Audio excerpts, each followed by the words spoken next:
কথা ধারাবাহিকের আজকের পর্বে আমরা দেখব অগ্নিভোর চিৎকারে নার্স ও ডক্টর দুজনেই ছুটে আসে।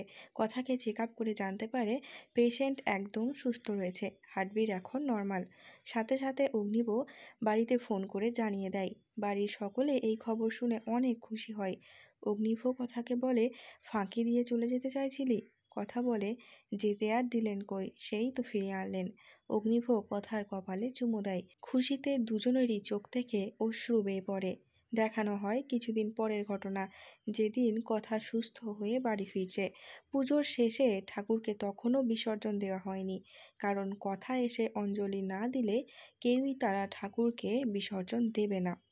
বাড়ি ও বাড়ির সকল সদস্য আনন্দে সেজে উঠেছে, কারণ কথা আজকে ফিরছে। কথা বাড়ি ফিরেই ঠাকুরকে প্রণাম করে। কিছুক্ষণ পর শুরু হয় ঠাকুরের অঞ্জলি ও আরতি। হাতে যেহেতু চোট রয়েছে, তাই তো ফুলগুলো ছুঁড়তে অসুবিধা হয় কথার।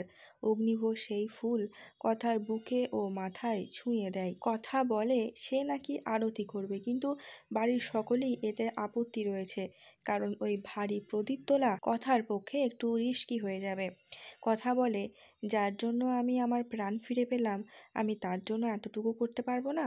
যেই না কথা প্রদীপগুলো তুলতে যাবে, তখনই প্রদীপগুলো পড়ে যাচ্ছিল। অমনি অগ্নিভ এসে তখন তার পাশে দাঁড়ায়। দুজনে মিলে ঠাকুরের আরতি করে। তারপর বাড়ির সকলে মিলে কথার জন্য একটা ওয়েলকাম প্রোগ্রাম করে। সকলে মিলে খুব সুন্দর একটা নাচ করে। এরপর থানা থেকে ফোন আসতেই হন্তদন্ত হয়ে বেরিয়ে পড়ে এভিরা। এখানে কথার একটু সন্দেহ হয় যে এত গম্ভীরভাবে কী বিষয়ে আলোচনা হচ্ছে। তারপর থানায় দেখায় যে দোকানে কাস্টমাইজ গুলি বানায়, সেই দোকানের লোকেশন নেয় এভি। এভি প্রমিস করে যে আর একটু হলে আমি কথাকে যার জন্য হারাতে বসেছিলাম, তাকে আমি কোনোভাবেই ছাড়ছি না। আগামী পর্বে দেখা যায় রান্নাঘরে আসার জন্য এভি কথাকে বকাবকি করে, আর তারপর সে কথাকে কোলে তুলে রুমে নিয়ে চলে যায়। দেখা যায় বাড়ির সকল নবীন সদস্যরা অদ্ভুত কিম্ভূত সেজে রয়েছে। আর এখানেই শেষ হয় আজকের পর্ব। যদি এমনই বিভিন্ন ধারাবাহিকের আপডেট সবার আগে জানতে চান, তাহলে চ্যানেলটিকে সাবস্ক্রাইব করে সঙ্গে থাকবেন। দেখা হচ্ছে খুব শীঘ্র নতুন কোনো একটা পর্বের সঙ্গে।